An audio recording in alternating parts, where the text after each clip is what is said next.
The year was 1138, and the massive wooden gates of Kenilworth Castle groaned under the relentless pounding of a battering ram. Outside, an army of rebels stretched across the English countryside like a plague of locusts, their siege engines creaking and groaning as they prepared for what they believed would be a swift victory. Inside those towering stone walls, a small garrison of defenders prepared for what would become one of the longest sieges in medieval history.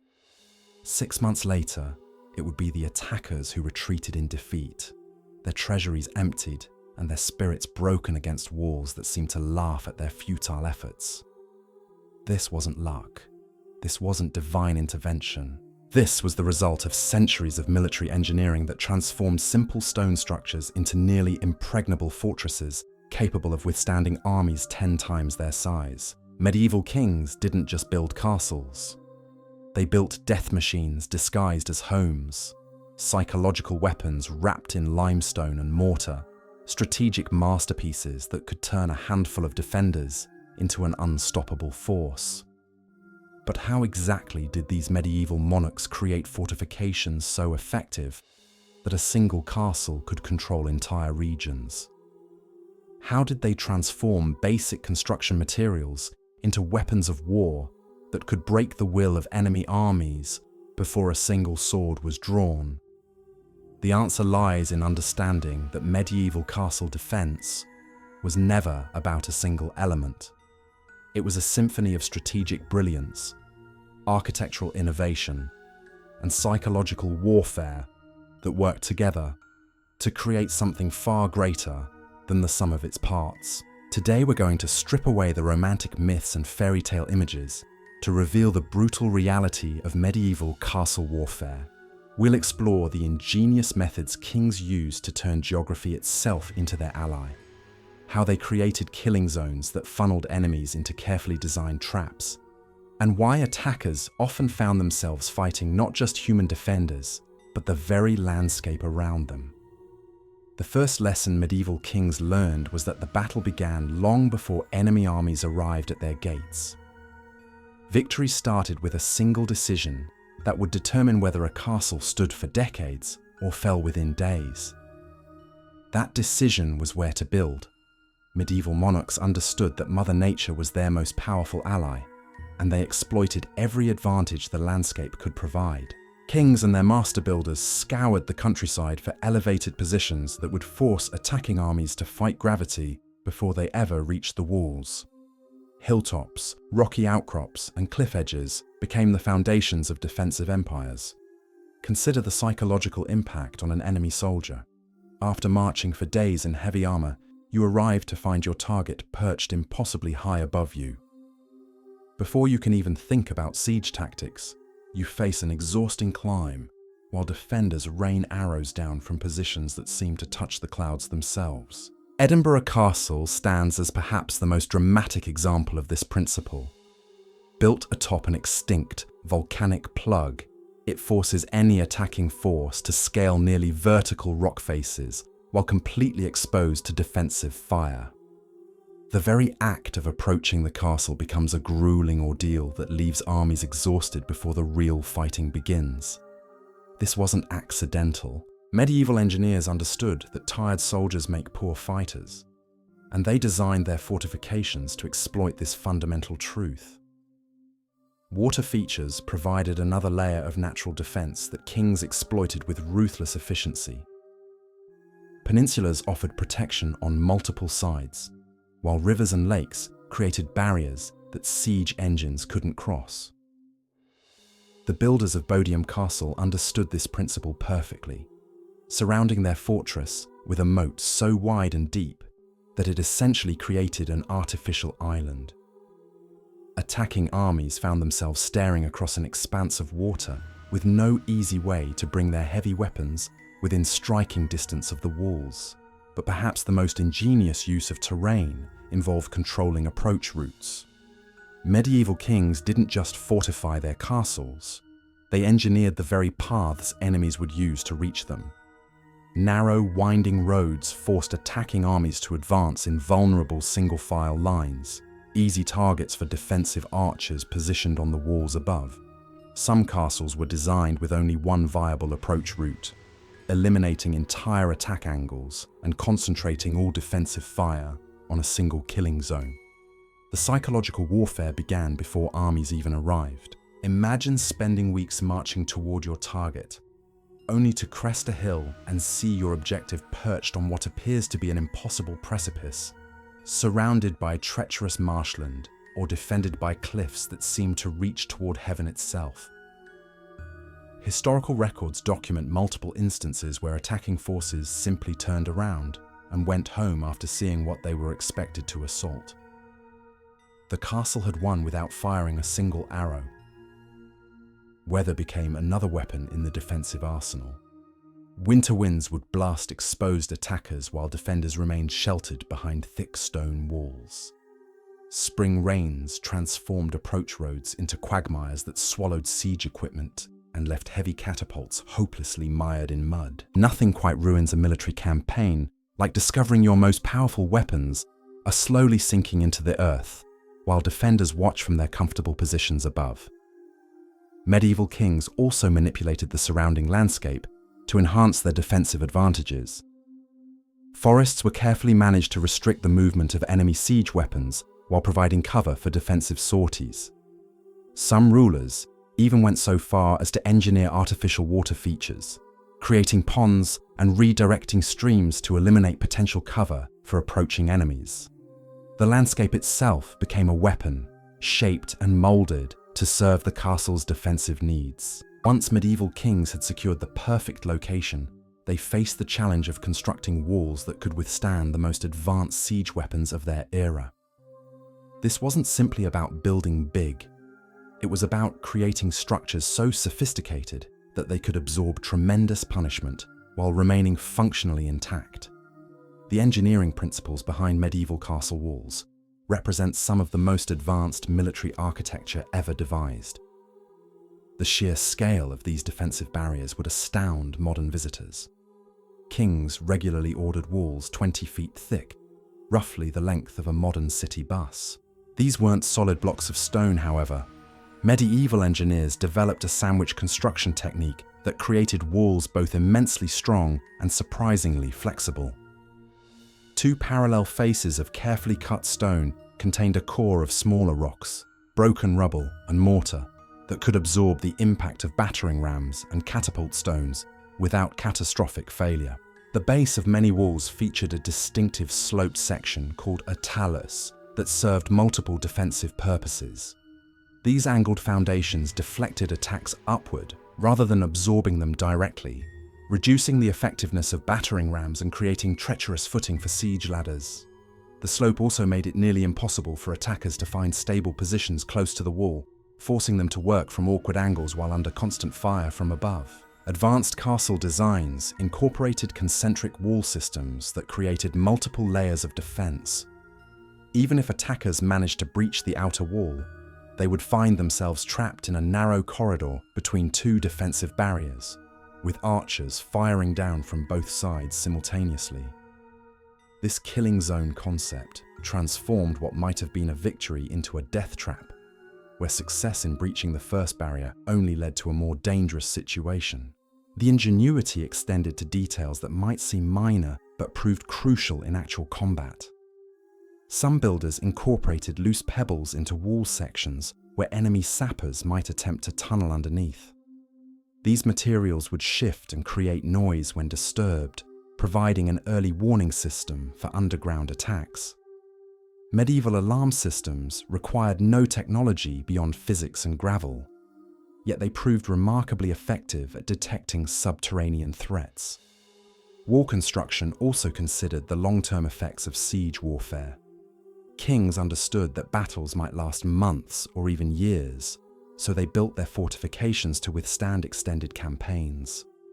The massive thickness wasn't just about surviving individual attacks.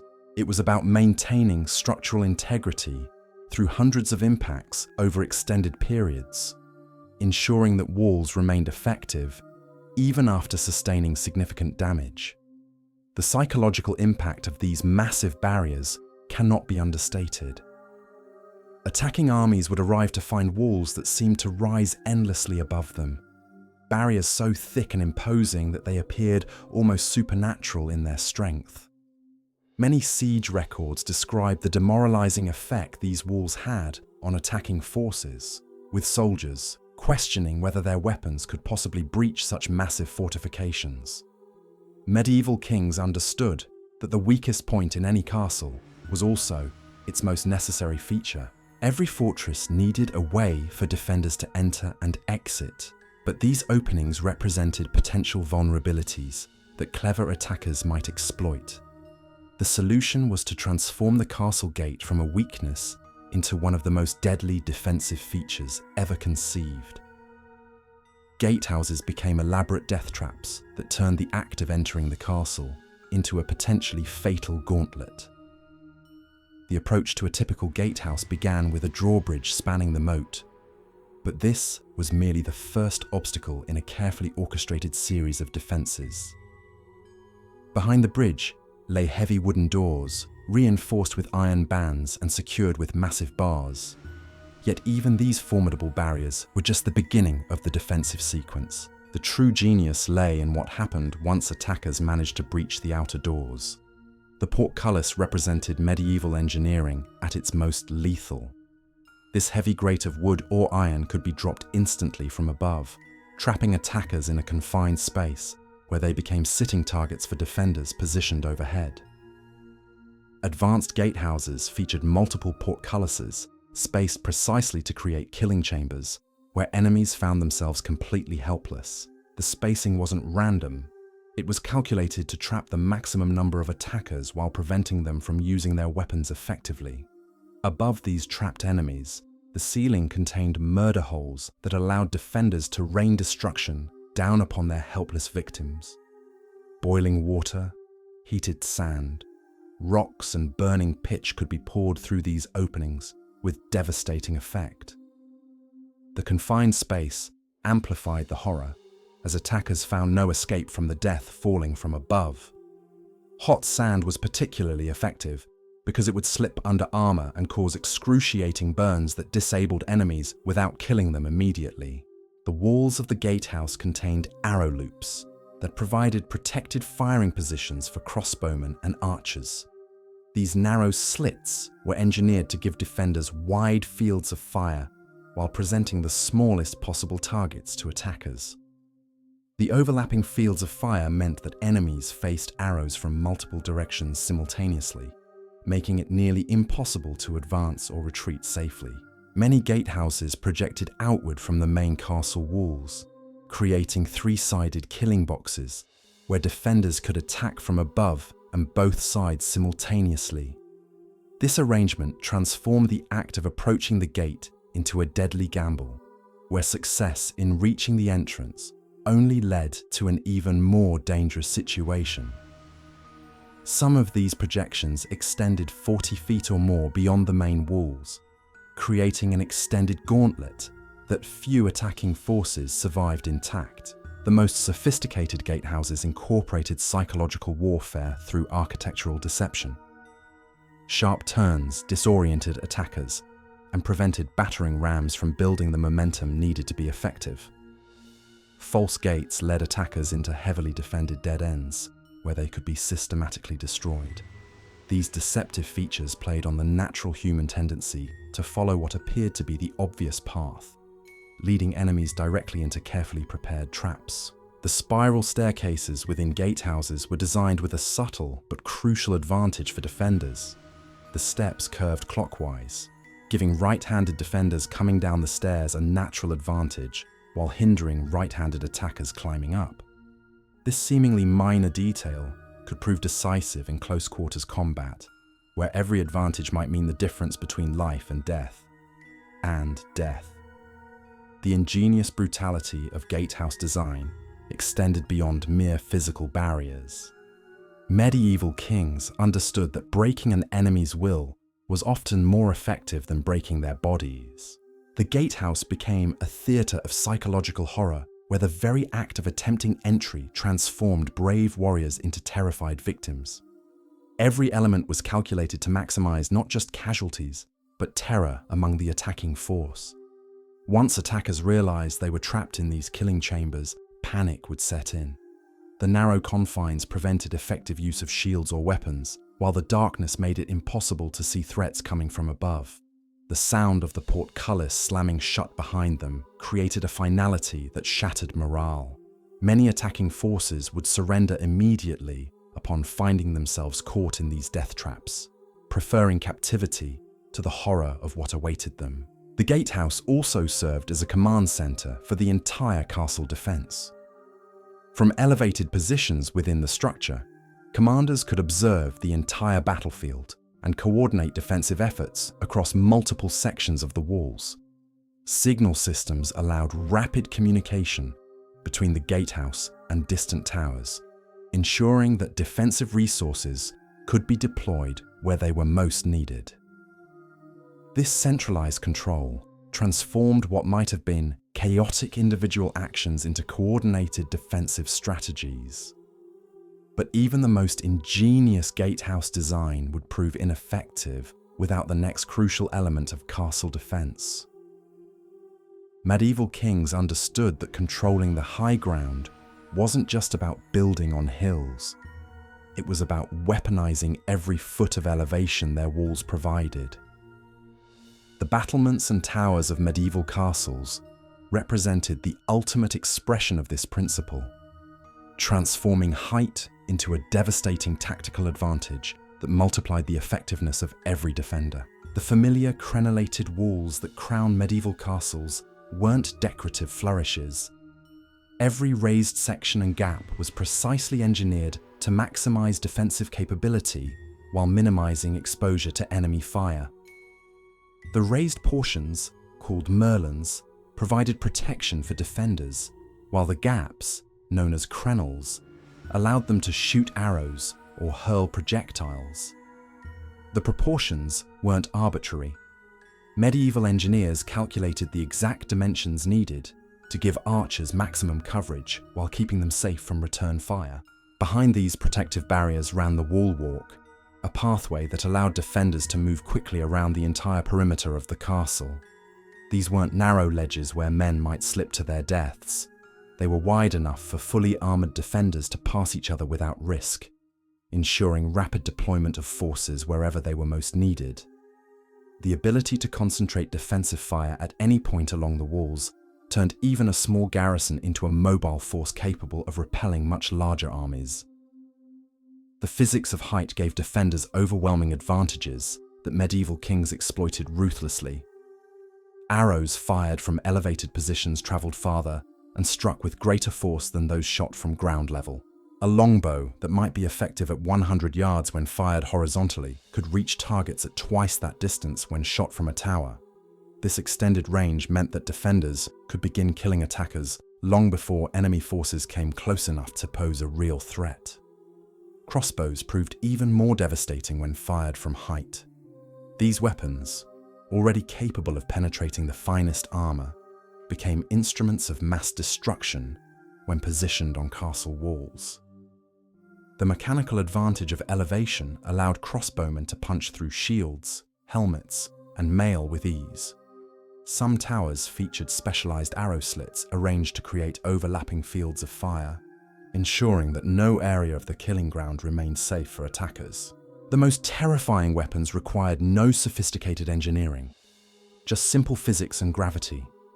Defenders stockpiled rocks, stones, and metal objects that became deadly projectiles when dropped from heights of 30, 40, or even 60 feet. A 20-pound stone dropped from a tower struck with the force of a horse's kick, capable of crushing shields, helmets, and the unfortunate souls beneath them. The psychological impact of watching comrades crushed by falling rocks proved as devastating as the physical casualties. Medieval defenders developed increasingly creative applications of gravity-based warfare. Heated sand poured through floor openings would slip under armor and cause agonizing burns that disabled attackers without killing them immediately. Boiling water created clouds of scalding steam that could blind and burn multiple enemies simultaneously. Contrary to popular belief, oil was rarely used for these purposes because it was far too expensive for regular defensive operations. But the alternatives proved equally effective at creating terror among attacking forces. The strategic positioning of towers created interlocking fields of fire that turned the area around castle walls into a death trap. Medieval military engineers calculated the optimal spacing between defensive positions to ensure that attackers would face arrows from multiple directions, no matter where they positioned themselves. The standard distance of 100 to 200 feet between towers matched the effective range of medieval bows, creating overlapping zones where enemies couldn't find safety. These elevated positions also served crucial intelligence functions that multiplied their military value. Lookouts stationed in the highest towers could spot approaching armies days before they arrived, providing defenders with precious time to prepare.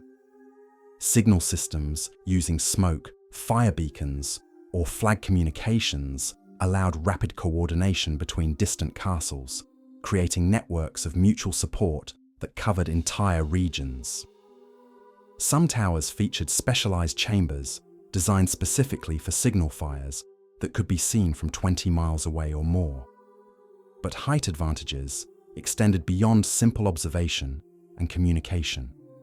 The elevated positions allowed defenders to monitor and counter enemy siege preparations with deadly precision. Sappers attempting to tunnel under walls could be spotted from above and targeted with concentrated fire. Siege engines being assembled could be disrupted by precisely aimed projectiles before they became operational threats. The comprehensive view from castle towers transformed defensive warfare from reactive responses to proactive prevention.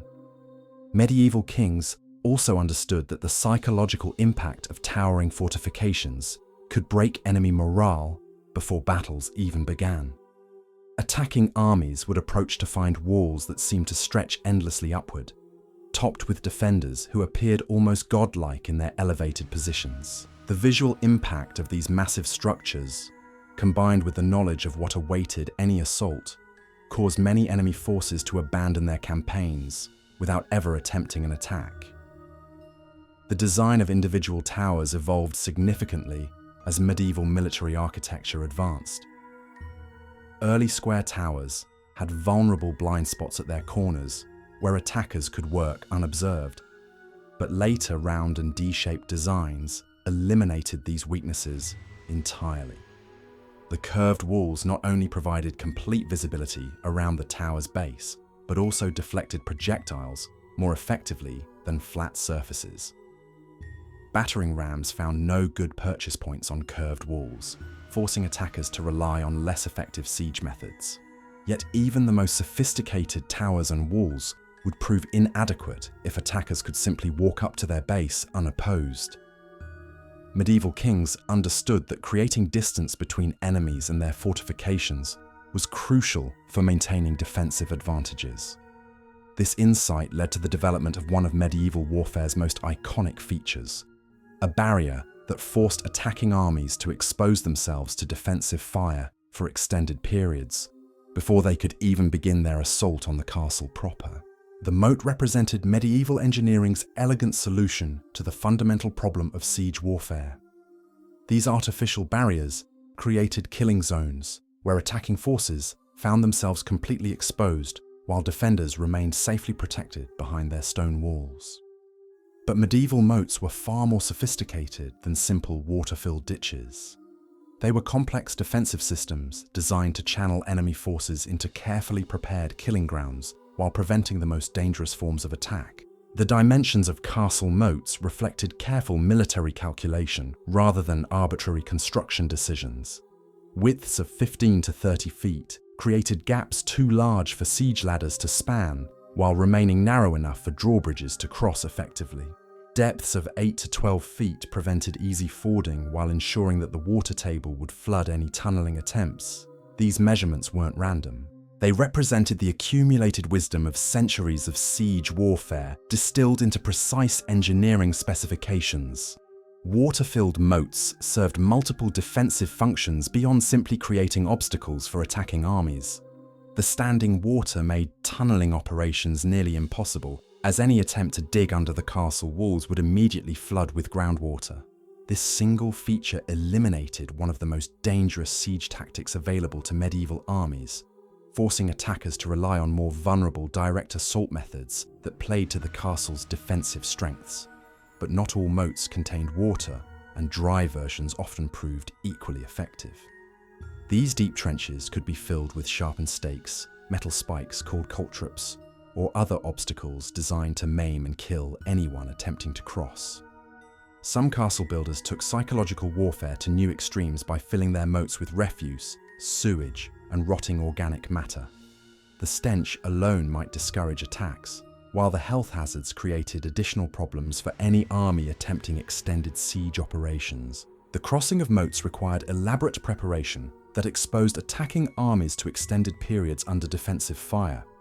Portable bridges had to be constructed and positioned, while arrows rained down from above. Filling operations, where soldiers dumped dirt and timber into sections of the moat, required hundreds of men working in the open while completely vulnerable to crossbow bolts and falling stones. Many siege attempts failed during these preliminary phases, with attacking armies suffering catastrophic casualties before they could even reach the castle walls. Drawbridges added another layer of complexity to moat defences. These weren't simple wooden platforms that could be easily destroyed or bypassed. Medieval drawbridge systems incorporated counterweight mechanisms and chain operations that allowed rapid deployment and retraction. Some advanced castles featured multiple drawbridges in sequence, creating a series of obstacles that attackers had to overcome while under constant fire. The mechanical complexity of these systems demonstrated the sophisticated engineering capabilities of medieval military architects. The strategic placement of moats also channeled attacking forces into predetermined approach routes where defenders could concentrate their fire. Rather than allowing enemies to spread out and attack from multiple angles, the moat forced them to converge on specific crossing points that became focal points for defensive efforts. This channeling effect transformed chaotic siege battles into more manageable engagements where smaller defensive forces could effectively counter much larger attacking armies. Archaeological evidence suggests that some castle moats served dual purposes as status symbols and practical defenses. The impressive appearance of these water barriers demonstrated the wealth and power of the castle's owner, while simultaneously providing military protection. Medieval lords understood that sometimes the appearance of strength was as important as actual defensive capability, and an impressive moat could deter attacks through psychological impact alone. The maintenance of moat systems required constant attention and significant resources. Water levels had to be monitored and adjusted, debris cleared, and structural elements repaired regularly. During peacetime, some moats served additional functions as fish ponds or water supplies for the castle community. This dual-use approach maximized the return on the substantial investment required to construct and maintain these elaborate defensive features. But even the most sophisticated moat systems would prove ineffective without the next crucial element of castle defense. The barriers that rose from the water's edge represented the ultimate expression of medieval military architecture. Structures so perfectly designed for warfare that they transformed defensive combat into a deadly science where every advantage lay with the defenders. Medieval kings understood that their walls and moats created the stage for battle. But victory required actors capable of using these advantages effectively. The towers that crowned their castles weren't just impressive architectural statements. They were sophisticated weapons platforms that multiplied the combat effectiveness of every defender while providing the strategic oversight necessary to coordinate complex defensive operations across multiple fronts simultaneously. Castle towers represented the crown jewels of medieval defensive architecture, rising like stone giants above the battlefield to dominate everything within their reach. These weren't mere watchtowers or grandiose monuments to royal ego.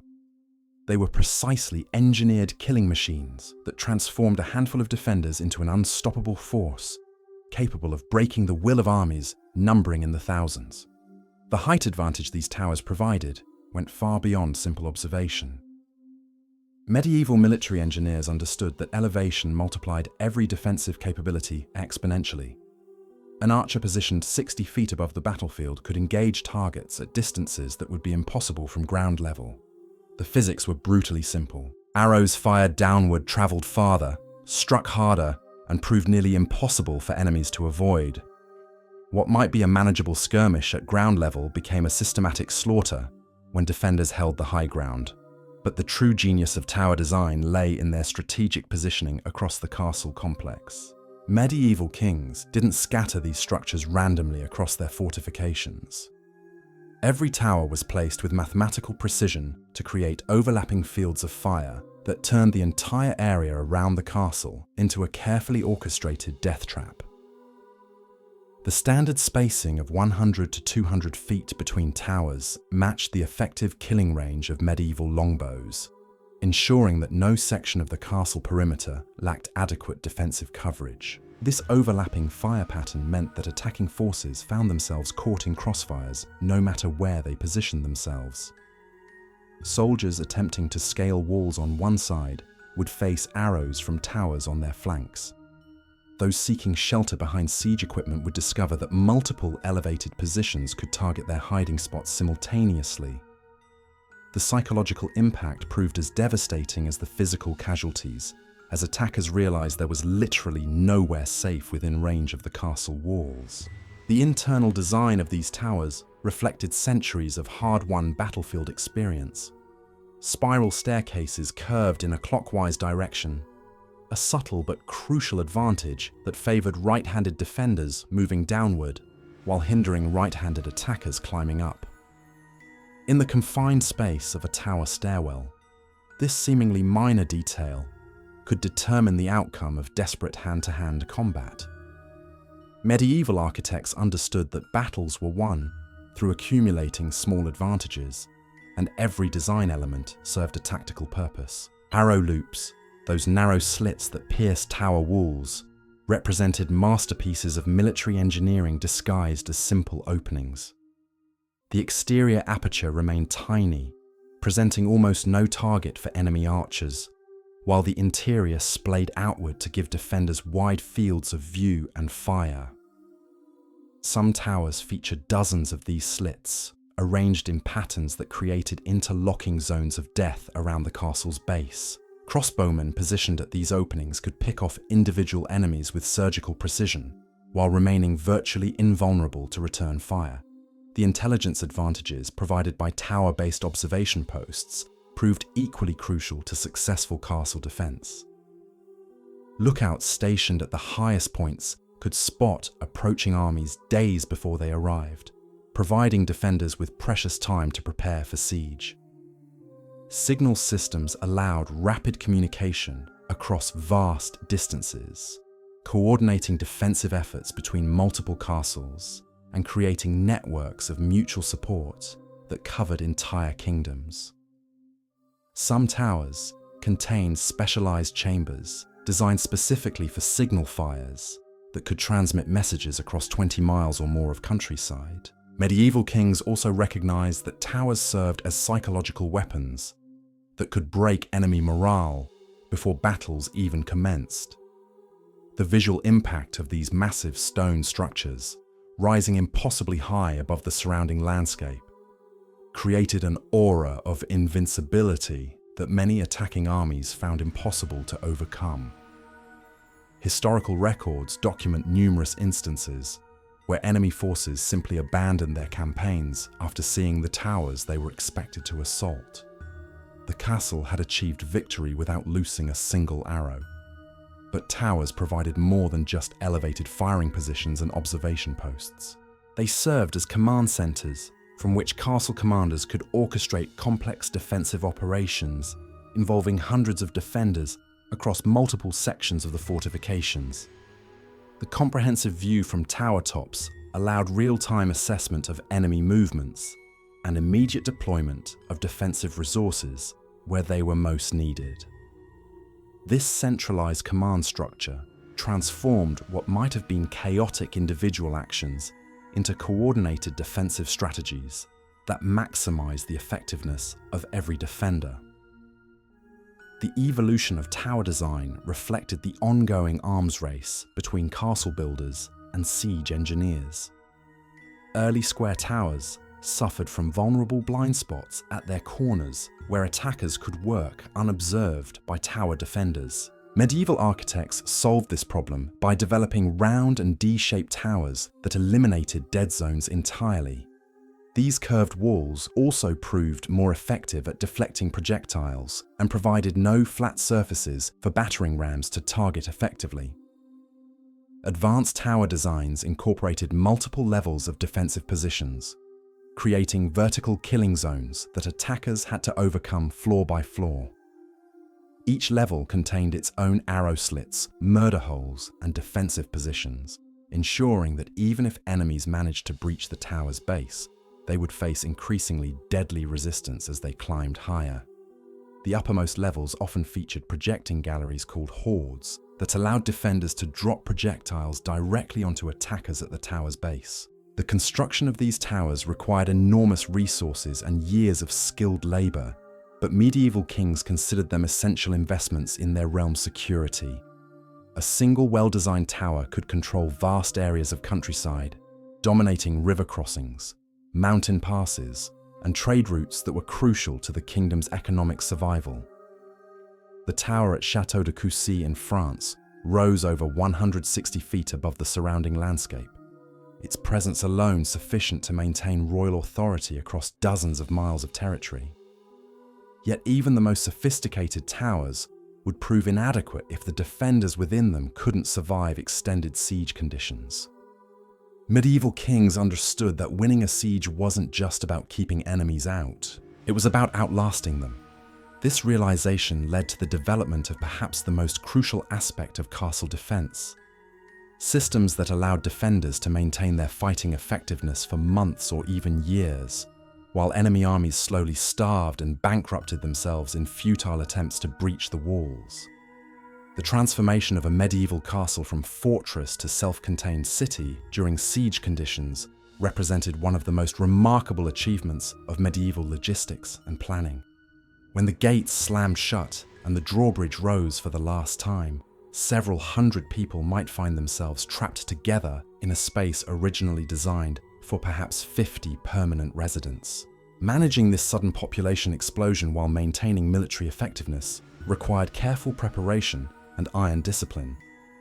Food storage formed the backbone of siege survival, and medieval kings invested enormous resources in creating underground storage facilities that could preserve provisions for extended periods. These weren't simple root cellars, but sophisticated preservation systems that utilized the principles of temperature control, moisture management, and pest prevention.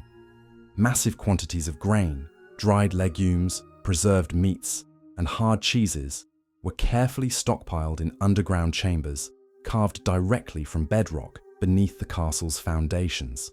The calculations involved in siege provisioning revealed the mathematical precision behind medieval military planning.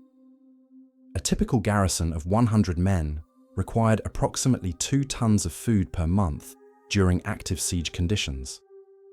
This meant that a castle preparing for a 6-month siege needed to stockpile 12 tons of provisions, not including food for the civilian population that would inevitably seek shelter within the walls. Some of the largest castles maintained food stores sufficient for garrisons of 300 men for over a year of continuous siege. Water supply proved even more critical than food storage, as human beings could survive weeks without adequate nutrition, but only days without clean drinking water. Medieval castle builders addressed this challenge by sinking wells directly through the castle's foundations into underground aquifers. These weren't shallow surface wells, but deep shafts that often descended over 100 feet through solid rock to reach reliable water sources. The well at Château de Coucy plunged nearly 200 feet into the earth, ensuring a water supply that no enemy could easily poison or cut off. Alternative water sources included elaborate cistern systems that collected and stored rainwater from the castle's extensive roof surfaces. These underground reservoirs could hold thousands of gallons of water, providing backup supplies when wells ran dry or became contaminated. The engineering required to construct watertight cisterns using medieval materials and techniques represented a remarkable achievement that ensured castle defenders could maintain adequate hydration throughout extended siege periods. Living conditions during siege transformed the castle's great halls, private chambers, and storage areas into cramped communal spaces where privacy became a forgotten luxury. Noble families accustomed to private apartments might find themselves sharing space with dozens of refugees from the surrounding countryside. Sleeping arrangements were organized with military precision, with specific areas designated for different social classes and occupations to maintain some semblance of order and hierarchy even under extreme conditions. Sanitation presented enormous challenges when hundreds of people found themselves confined in spaces designed for much smaller populations. Medieval castle builders had addressed this need through ingenious latrine systems that emptied through chutes built into the outer walls. During peaceful times, these facilities provided adequate waste management for the castle's normal population. During siege conditions, however, the increased volume of waste and the vulnerability of the exterior outlets created serious health and security risks. The psychological pressures of siege life proved as challenging as the physical hardships. Boredom, fear, and claustrophobia affected everyone trapped within the walls, from the highest nobles to the lowliest servants. Castle commanders understood that maintaining morale was crucial to successful defense, so they instituted structured routines that provided purpose and distraction. Regular guard duties, weapons maintenance, and even entertainment activities like music and storytelling helped prevent the psychological breakdown that could lead to surrender or mutiny. Disease presented perhaps the greatest threat to siege defenders, as crowded conditions and limited sanitation created ideal environments for epidemic outbreaks. Castle physicians stockpiled medicinal herbs and basic surgical supplies, but their effectiveness remained limited by medieval medical knowledge. Prevention became more important than treatment, with strict rules governing waste disposal, food storage, and personal hygiene that helped minimize the risk of catastrophic disease outbreaks. The brewing of beer and ale served crucial purposes beyond simply maintaining morale among the defenders. The fermentation process made these beverages significantly safer to drink than potentially contaminated water, while the nutritional content provided essential calories and vitamins that helped prevent deficiency diseases during extended sieges. Large castles maintained dedicated breweries within their walls, ensuring continuous production of these essential beverages throughout siege conditions. Religious services provided both psychological comfort and temporal structure during the endless days of siege warfare. Castle chapels became focal points for community life, offering regular masses that marked the passage of time and provided spiritual support for defenders facing the possibility of death or defeat. The familiar rhythms of religious observance helped maintain psychological stability and group cohesion under extreme stress. But even the most perfectly organized siege preparations would prove worthless if enemies discovered ways to bypass the castle's obvious defenses entirely. Medieval kings understood that victory sometimes required unconventional tactics, leading them to develop hidden systems that provided crucial advantages when conventional defenses reached their limits. The networks of secret passages, hidden tunnels, and concealed doorways that honeycombed medieval castles represented some of the most ingenious defensive innovations ever devised. These weren't simple escape routes for cowardly nobles seeking to flee danger. They were sophisticated tactical systems that allowed defenders to launch surprise attacks, gather intelligence on enemy activities, and maintain supply lines even when the castle appeared completely cut off from the outside world. From the towering battlements of Edinburgh Castle to the waterlogged moats of Bodiam, medieval kings transformed the very landscape into their deadliest weapon. Through centuries of innovation, they created fortresses that didn't just withstand armies, they broke them. These weren't mere buildings, but psychological warfare machines wrapped in stone, where every detail from spiral staircases to hidden passages served a single purpose, making the price of victory too terrible for any enemy to pay. The next time you see a medieval castle, remember, you're looking at humanity's most sophisticated death trap, engineered by minds that understood the brutal mathematics of survival.